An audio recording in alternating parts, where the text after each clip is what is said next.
relax na ta mga idol. Okay. Paniud to naman mga idol, may gawas ko sa akong trabahoan. Udto naman ari ta drip palandong tanang dakong kahoy mga idol.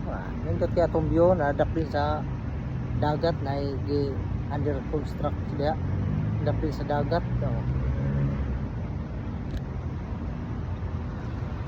Mga nindri palibot mga idol, nasa nindri ko parkinganan mga idol.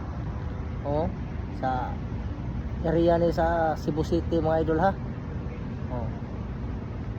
Kaniya mga idol pantalan na. Apit na mahuman mga idol, pantalan. Dire mo ni ang SRP ni. SRP na dapita. Kaya katunay bridge na dito sa Tumoy mo na ang sisilik. Padung na sa Cordoba. Ya na ako dire. Punuan sa kahoy mga idol. Ug daghan kayong salamat mga idol ug maayong udto.